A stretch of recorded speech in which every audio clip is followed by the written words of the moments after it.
జయ జగదంబే. నేను హిమాలయ గురువు ఒక ఆయన దగ్గర ఉన్నా అని చెప్పాను కదా.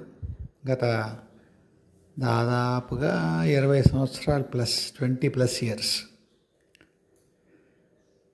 ఆయనతో నేను మొదట్లో అంటూ ఉండేవాడిని, మీరు ఏమన్నా మిరాకిల్స్ చూపిస్తే ఎవరన్నా వస్తారండి అని. ఆయన అనేవారు, మిరాకిల్స్ చూపిస్తే మిరాకిల్స్ చూస్తారు, చూసిన కొద్ది రోజులో కొన్ని గంటలో బాగుంటుంది, దానివల్ల గురువు మీద ఏమీ సదభిప్రాయం విశ్వాసం ఏర్పడవు. వాళ్ళ పని అయినంత వరకు ఆ గురువు మీద విశ్వాసం ఉంటుంది.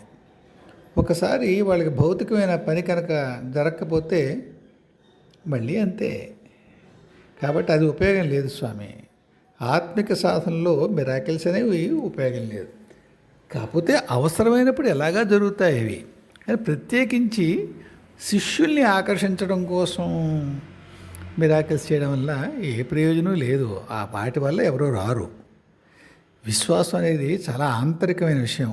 దానికి బాహిరమైనటువంటి ఎటువంటి సపోర్టు అంటే ఫలానా సంఘటన జరిగితే విశ్వాసం, ఫలానా సంఘటన జరగకపోతే అవిశ్వాసం, అలా అలా కుదరదు ఆత్మిక మార్గంలో అని చెప్పేవారు.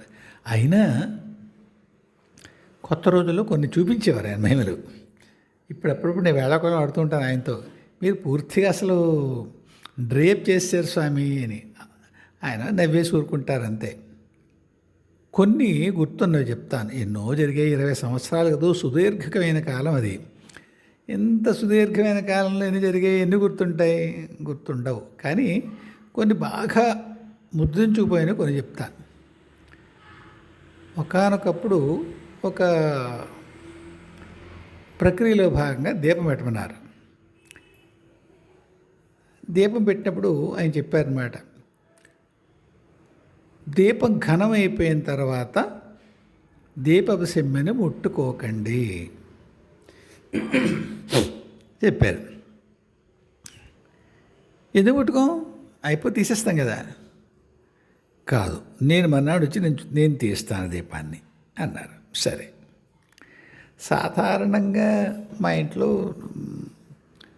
నూనె వేసాక ఒత్తి మరి అది ఎలా పెడుతుందో ఆవిడ తెలియదు, కానీ నూనె అయిపోయే వరకు వెలుగుతుంది. అందరింట్లోనే జరుగుతుందేమో తెలియదు.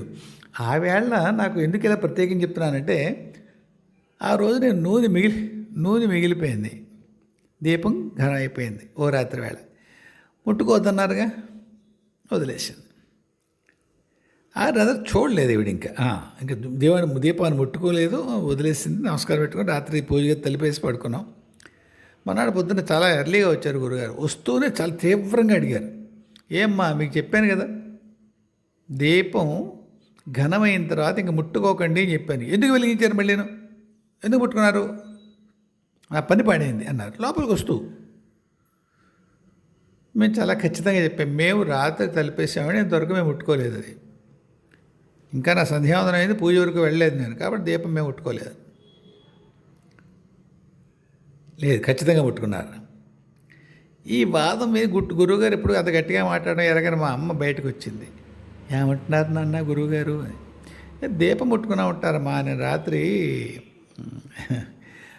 ఘనమైన తర్వాత ముట్టుకోవద్దన్నారు, పొద్దున్న తను వచ్చి తీస్తాను ఆ పొయ్యి గది నుంచి దీపం అన్నారు, ఏదో ప్రక్రియట అన్నాను. అయ్యో, నూనె మిగిలిపోయిందని ఉత్తేగంతో అసంతో నేనే వెలిగించాను రా అది. ఎలా తెలిసింది గురుగారికి? రాలేదే లోపలికి పూజ గదిలోకి. వస్తూ చెప్పులు వదులుతూనే అలా తీవ్రమైన స్వరంలో, దీపాన్ని ముట్టుకున్నారు మీరు దీపం ఘనం అయిపోయిన తర్వాత అని. కారణాలు చెప్పలేదు, మరి ప్రక్రియ ఏమైందో పాపం తెలియదు నాకు. అలాగే ఇంకొకసారి ఒక ప్రసాదం ఇచ్చారు. రేపు పొద్దున్న తీసుకుంది గారి ప్రసాదం దేవుడి తిన్నె మీద పెట్టండి, ఆ విగ్రహాలు ఉండే తిన్నె మీద చీమలు పట్టకూడదు సుమా, జాగ్రత్తగా చూడండి అన్నారు. మేము నవ్వాం, ఎందుకంటే చాలా టైట్ మోతుంది. ద్రాక్ష పళ్ళు ఏవో పెట్టినట్టున్నారని చిన్న డబ్బా, స్టీల్ డబ్బా, అందులోకి చీమ వెళ్ళే ప్రశ్నే లేదు, అంత బ్యూటిఫుల్లీ క్లోజ్ లిడ్ అది. ఒక నవ్వు అలాగండి అన్నాం. మర్నాడు ఆయన వస్తూనే మూత సరిగ్గా పెట్టలేదు చెప్పినా కానీ చుట్టూ ఏదో నీళ్లు పోసిన వాళ్ళు ఏదో పెట్టచ్చు కదా అన్నారు. ఇంకా రాలేదు పూజగదిలోకి. మేము నవ్వి, అందులో ఎక్కడ వస్తాయండి బాబు చీమలు అన్నాను. ఏమో నాకు వచ్చిన సమాచారం అయితే అది నేను చెప్పిన నియమం భంగం అయింది అన్నారు. ఏమీ అవదు, నవ్వుతూ తీసాం. లోపల కండచీమ ఉంది, నథింగ్ షార్ట్, కండచీమ. మీకు ఏం సినిమా అది, కార్తవరాయన కథలోనో ఎక్కడో దక్షయజ్ఞలోనో కానీ శివుడు బయటికి వెళ్తుంటే పార్వతీదేవి ఎందుకు వస్తావాడు బయటికి వెళ్తున్నారంటే ఆయన చెప్తాడు, భూతాలకి ఆహారం పెట్టాలి కదా భవానీ అని.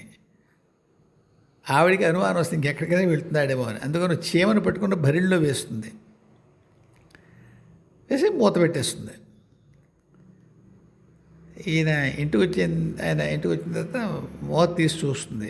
దానికి చీమకి ఏదో ఆహారం పెట్టి ఉంటుంది అనుకోండి. అంటే బయట ఎలా అవుతుందా అంటే ఏం చెప్తాం, ఆ కథలో అలా చూపించారు. అలాగా బరిణ్లో, మూత పెట్టిన బరిణ్లో చీమ ఉంది ద్రాక్షపళ్ళ దగ్గర. ఆ ప్రాసెస్ కూడా పాపం ఐ థింక్ ఆయన పని అవలేదేమో తెలియదు. ఒకసారి అబౌట్ 9:30, 9:40 ఫోన్ చేశారు ఆయన. ఫోన్ చేస్తే ఏం చేస్తున్నారు స్వామి అన్నారు.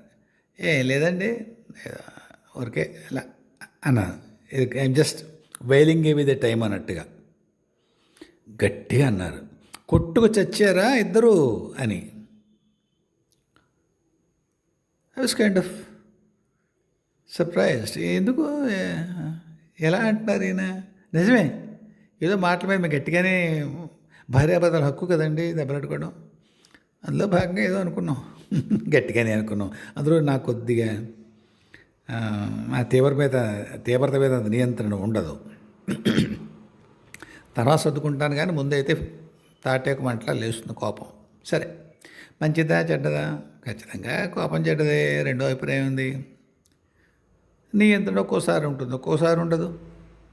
మన కథలోకి వెనక్కి వస్తే, నేను మానపడిపోయాను అంటే మామూలుగా ఏదో నేను పంపించిన ఎనర్జీ దిగలేదు మీ ఇంట్లోకి, మీ ఇద్దరిలోకి వెళ్ళలేదు. ఎందుకంటే మీ ఇద్దరు చాలా డిస్టర్బ్డ్గా ఉన్నారు.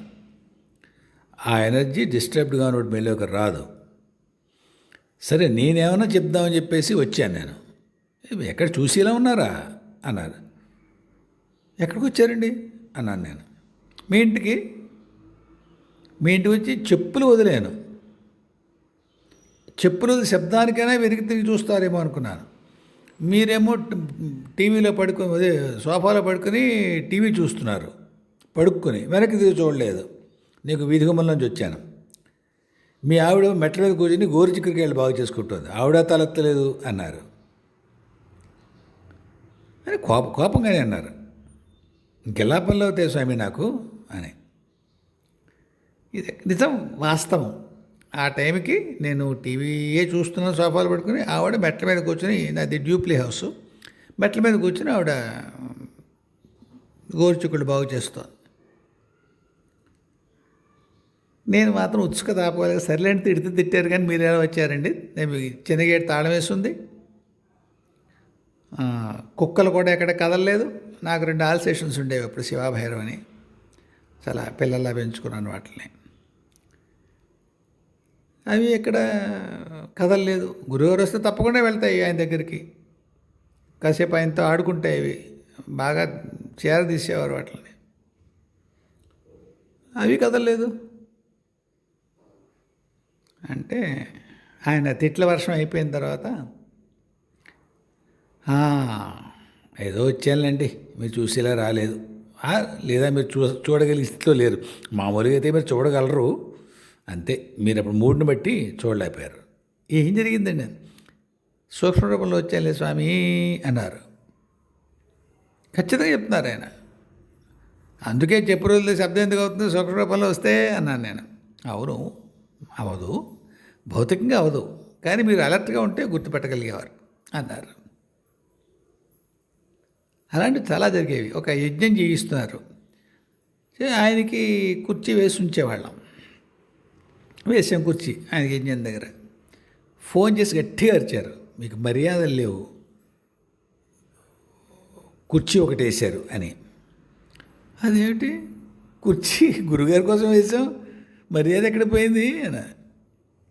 గురువుగారితో ఎవరైనా వస్తారు మీకేం స్ఫురించలేదుగా, ఒక ఋషి వచ్చాడు నాతో పాటు, ఒకటే కుర్చీ ఉంది, వెనక్కి వెళ్ళిపోయాడు ఆయన అన్నారు. దేవుడా, ఆయన ఇంకా రాలేదు.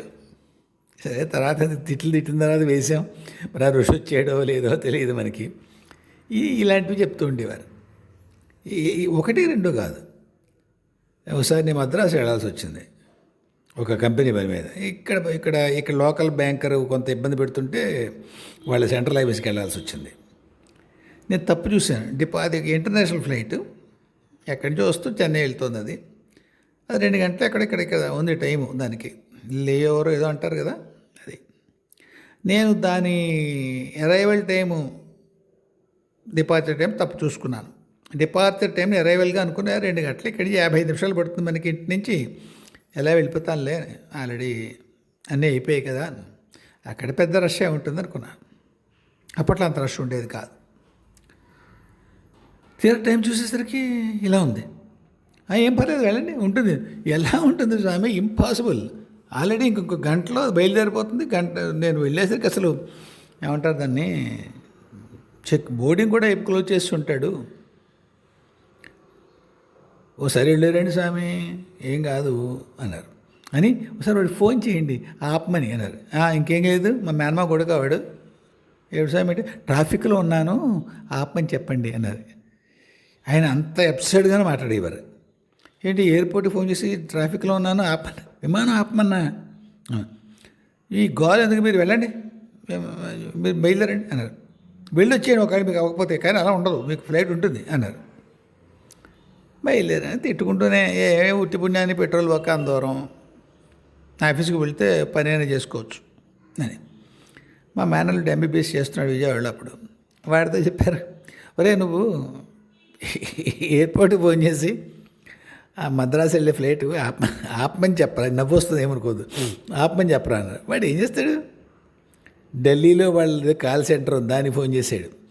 ఆయన గంట సేపు వాళ్ళ చేత విపరీతంగా ఆయన కాల్స్ చేయించారు. నేను సరిగ్గా ఎయిర్పోర్ట్లో దిగి డోర్ తీస్తుంటే మళ్ళీ కాల్ వచ్చింది గురుగారి దగ్గర నుంచి నాకు. ఎక్కడ, ఎయిర్పోర్ట్కి వచ్చారా అన్నారు. అవునండి.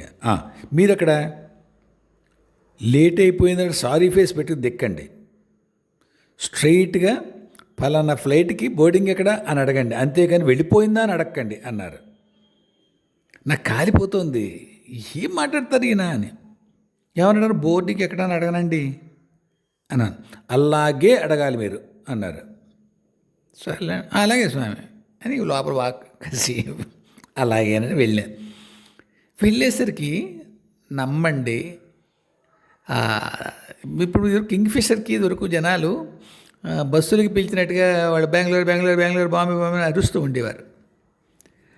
అలా ఇండియన్ ఎయిర్లైన్స్ అంటారేమో దాన్ని, ఇంటర్నేషనల్ ఫ్లైట్ అయితే, వాడు సార్ చెన్నై సార్ అంటాడు. అనరు వాళ్ళు, అనరు అని నేను వస్తుంటే సార్ చెన్నై అన్నాడు. అవును అన్నాను. వాడు ఒక పదం వాడాడు కౌంటర్ దగ్గరికి వెళ్ళి, సార్ వచ్చేసరి మనం బయలుదేరచ్చు అన్నాడు.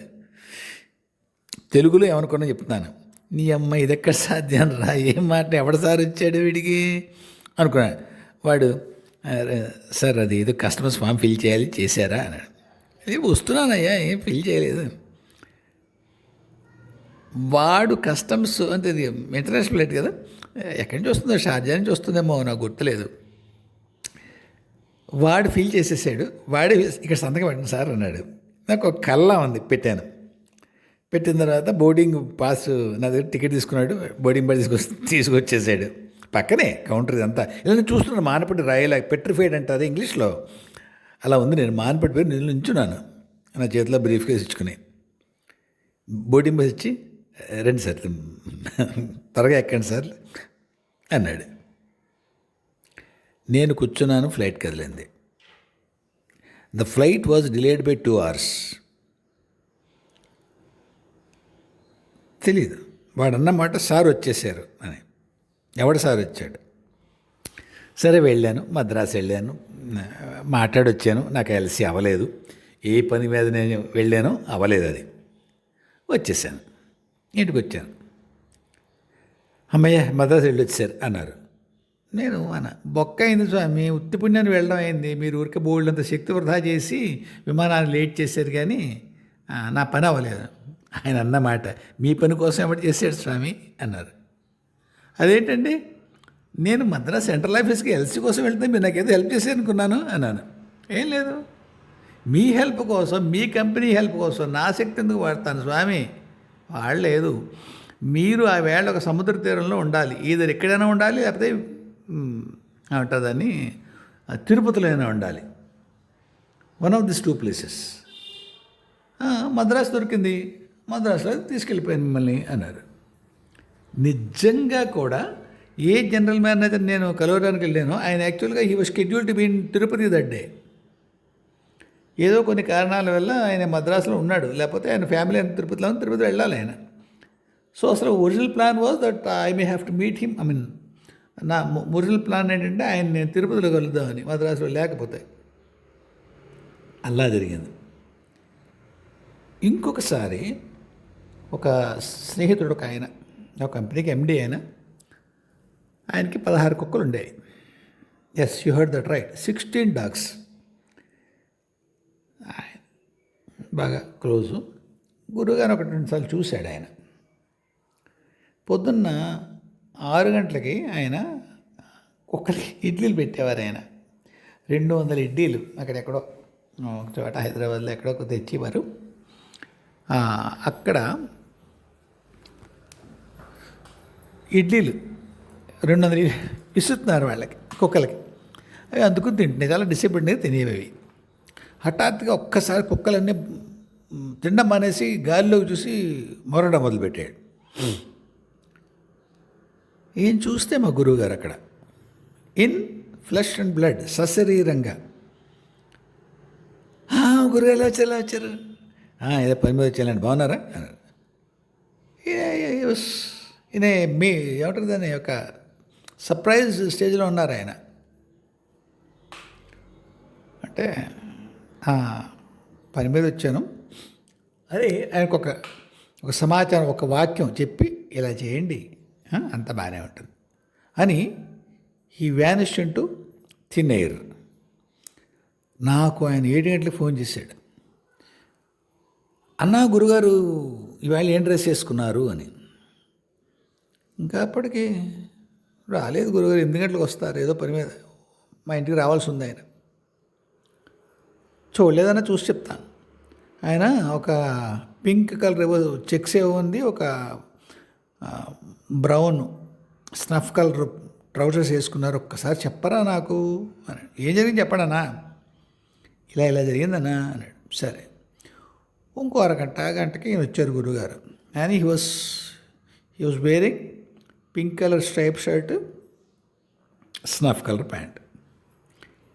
ఏంటి డ్రెస్సు, ఇలా వెళ్ళారా ఆయన ఇంటికి అన్నాను. ఎవరింటికి అన్నారు. పొద్దున్న ఇలా ఒక నవ్వు చెప్పాను, 2సారి వెళ్ళానంతే, చెప్పొచ్చేసాను, ఏదో చెప్పాల్సింది చెప్పేశాను అన్నారు. ఓర్ని అలా ఎందుకు వెళ్ళారు అన్నాను. మెరికల్స్ అంటారుగా మీరు, ఒకసారి చూపిద్దామని అన్నారు. ఆయనే ఆ ఎండిఏ ఒకసారి బాంబే వెళ్ళారు. బీచ్లో కూర్చున్నట్టుగా సముద్రం మీద కనిపించారు ఆయనకి. సముద్రం అలల మీద మామూలు నడుస్తూ కనిపించారు ఆయన. దగ్గరికి వచ్చి ఆయన చెప్పాల్సిన సమాచారం చెప్పి వెళ్ళిపోయారు. చిత్రం ఏంటంటే, ఇలాంటివి చూపించినా సరే ఆయన తర్వాత ఈయన శిష్యుడిగా మారలేదు. ఆయన గుడి కట్టించారు, సాయిబాబా గుడి. కానీ ఆయన ఎప్పుడో గుళ్ళోకి వెళ్ళలేకపోయేవారు. ఆ ఎండి ఎన్నోసార్లు ప్రయత్నం చేశారు, కుదరలేదు, బాధపడ్డారు. మా గురుగారితో అన్నారు కూడా, నేను వెళ్ళైపోతున్నానండి ఆ గుళ్ళోకి అని. నేను చెప్తానండి వెళ్తారు గారు, పున్నమి తర్వాత వెళ్ళండి అన్నారు. పున్నమి తర్వాత ఆయన ప్రయత్నం చేశారు, వెళ్ళారు, మామూలుగా వెళ్ళగలిగారు. ఆయనకి ఏ అడ్డంకి రాలేదు ఆ వేళ. అయినా వన్స్ అగైన్ గురువుగారు ఎప్పుడు చెప్పేలాగే ఆయన శిష్యుడు కాలేదు. ఇంకొక సద్గురు శిష్యురాలు ఆయన ఆ సద్గురువే పంపించారు ఆ అమ్మాయికి. ఆయన ఇప్పుడు లేరు, చాలా 100 ఏళ్ళైందేమో అని వెళ్ళిపోయి. ఆయన కనిపించి ఆయన వెళ్ళమ్మా ఆయన దగ్గరికి వెళ్ళు. ఆ అమ్మాయి వచ్చింది. కానీ ఈయన ఏమన్నారు, మీ గురువు నా దగ్గర పంపించడానికి అర్థం ఏమిటంటే ఇక పైన నీ యొక్క ఆత్మిక ప్రగతి నేను చూస్తానని అర్థం అమ్మా, మరి ఆయన చెయ్యి వదిలిపెడతావా అన్నారు. అలా ఎలా వదిలేస్తా అన్నయ్య అంది. చిన్నవాడు మా గురువుగారు అని చేత అలాగే పిలిచేదాడు అమ్మాయి అన్నయ్య అని నవ్వేసింది అంతే. పెద్ద వాదం ఏం లేదు. ఎన్నో మహిమలు చూసింది ఆవిడ. ఒక ఆవిడ అమెరికా నుంచి వచ్చారు. ఆ సద్గురువు ఈ అమ్మాయి కనిపించి ఆవిడ్ని వంట ప్రయత్నం చేయొద్దును, దీపం మంట దగ్గరికి వెళ్ళొద్దు కొన్నాళ్ళ పాటు అని. అప్పట్లో స్విగ్గీలు ఏవీ లేవు, నేను ఎప్పుడో 20 ఏళ్ళ క్రితం కథ చెప్తున్నాను. ఆవిడ క్యారేజ్ తెప్పించుకునేవారు కొన్నాళ్ళ పాటు, అన్నం వండకుండా. కాఫీ కూడా బయట నుంచి తెప్పించుకునేవారు. ఒక రోజుని దీపం పెట్టి వెనక్కి తిరిగారు. ఆవిడ కొంగు అంటుకుని కాలిపోయి చనిపోయారు ఆవిడ.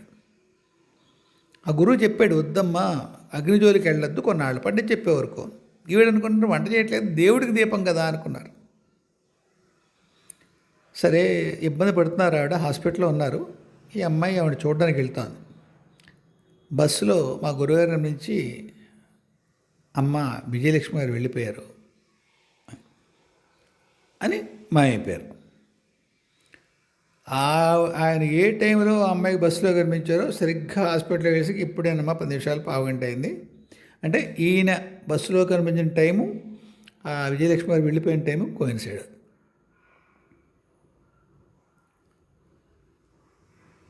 మరి అయినా అమ్మాయి రాలేకపోయింది. ఆవిడ పండరి వెళ్ళింది విఠల దర్శనం కోసం. విఠలుడి ప్లేసులో కొంతసేపు గురువుగారు కనిపించారు ఆ అమ్మాయికి. చెప్పింది వచ్చి, అన్నయ్య పండరపురంలో విఠల దర్శనం అయింది, మీరే కనిపించారు విగ్రహం దగ్గర. నవ్వారు ఆయన, ఏమనలేదు. అవునా అమ్మా అంతే. లేదు మిరకలే. ఆవిడ దృష్టి అంటే విశ్వాసాన్ని అక్కడి నుంచి సజీవుడైన గురువు దగ్గరికి ఆవిడ మార్చలేకపోయింది. ఇంకొకసారి ఒక బ్యాంకర్ స్నేహితుడు వచ్చాడు, చిన్నవాడు, 27 ఏళ్ళు ఉండేవి అతనికి. నన్ను ఆ రోజుల్లో అతనికి ఎవ్రీ 3 days 4 daysకి డయాలసిస్ చేయాల్సి వచ్చేది. ఒకసారి కలుస్తాను, మీ గురుగారు ఎవరు ఉన్నారట కదా అంటే, ఎందుకు స్వామి అలాంటి మనం చూడడం, వారెడుతున్నాడు ఒకసారి చూడకూడదా, మనం చెప్పినా వాళ్ళు సొల్యూషన్స్ చెయ్యరు స్వామి అన్నారు. ఒక్కసారి అన్నాను, సరే రమ్మనండి అన్నారు. సాటర్డే ఒకసారి వచ్చాడు ఉదయం. అతన్ని మా ఇంట్లోనే కలిశారు. ఫస్ట్ ఫ్లోర్లో సోఫాలో కూర్చొని, స్వామి మీరు ఉంటారా ఈయన మాట్లాడేటప్పుడు? లేదండి, ఆయన కాస్త ప్రైవేట్గా ఉంటుంది, కిందకి వెళ్తానండి. సరే, కాస్త గట్టిగా మాట్లాడుతున్నట్టు వినిపించింది. గురువుగారు కొద్ది కేకలేస్తున్నట్టుగా, కోపపడుతున్నట్టుగా. ఊరు వీడిది హెల్ప్ కోసం వస్తుంటే ఈయన కోపం వీడి మీద చూపిస్తాడేమిటి. ఆయన కోపం వస్తే అరిచేసేవారు గురువుగారు, అరుస్తారు ఇప్పటికీ. ఆ తర్వాత చల్లబడిపోయేది, పని కోసం అరిచేయంలే అంటారు. తిన్నవాడికి ఎలా ఉండదు, కానీ తర్వాత ఎప్పుడో తెలుస్తుంది నిజంగా పనే ఉందని. అయితే తర్వాత అతని ముందు చెప్పారు, నువ్వు నీ లక్షణాలు చెప్పు అని. ఇలా ఉంటావా, నువ్వు ఎవరినైనా నమ్ముతావా అన్నారు. నమ్మనండి. మీ చెల్లిని మీకు చెల్లి అమ్మ ఉన్నారా? అవును. మీ చెల్లిని అమ్మని గౌరవంగా చూస్తావా? చూడండి, మా అమ్మ అన్నం పెడితే కంచం విసిరేస్తాను. మీ చెల్లిని ముద్దుగా చూస్తావా? చూడండి, అది పాల గ్లాస్ ఇస్తే వంచేస్తాను. ఇంకో ఏదో ఆఫీస్లో ఎవరైనా నమ్ముతావా? నీ కొలీగ్స్ని? నమ్మనండి. వాళ్ళతో మర్యాదగా మాడతావా? పరుషంగా ఇది నా ఆఫీసరు, 27 years. నేను నెగిటివ్గా చెప్పాడు. తర్వాత చివరిలో నన్ను పైకి రమ్మన్నారు. ఈయన సమస్య ఏమిటంటే మంచికి చెడుకి విచక్షణ పోయింది ఇతనికి. అందుకే ఇతని మూత్రపిండాలు పాడయ్యాయి. They have forgotten how to separate good from the bad. అంచేత బయట మెషిన్ సహాయంతో ఆ పని చేయాల్సి వస్తుంది ఈయనకి. అన్నీ ఆయన కేసు తిరిగి నెల్లాళ్ళు టైం ఇస్తున్నాను మీకు. ఈ నెల్లాళ్ళలో మీ చెల్లి మీ అమ్మతో నీ ప్రవర్తన ఎలా ఉండాలి అంటే, వాళ్ళు నిన్ను చేతులు పెట్టుకుని అన్నయ్య ఇంత మారిపోయేమిట్రా అని మీ చెల్లి, బాబు ఇంత మారేమిట్రా అని మీ అమ్మ అనేంత ప్రేమగా ఉంటుంది నెల్లాళ్ళు. నీకు డయాలసిస్ అక్కర్లేకుండా నేను చూస్తాను. ఇంక అక్కర్లే డయాలసిస్. నువ్వు మీ అమ్మ మీ చెల్లి ఏ మాట అంటే నీకు అక్కర్లేదు డయాలసిస్. సరే అని కాళ్ళు నమస్కారం పెట్టి వెళ్ళాడు. మళ్ళీ రాలే. ఉన్నాడో పోయాడో కూడా తెలియదు నాకు. అలా ఉంటాయి. అంటే మహిమలు చూపించినా కానీ అలా ఏమీ దాని ఫలితం ఉండదు. మనుషులకి విశ్వాసం అంతస్తులోంచి రావాలి. మహిమల వల్ల విశ్వాసం రాదు. టెంపరీగా కాసేపు బాగుంటుంది అంతే. ఈ పూటకి ఇక్కడ ఆపుదాం. జయ గురుదేవ్, జయ జగదంబే, స్వస్తి.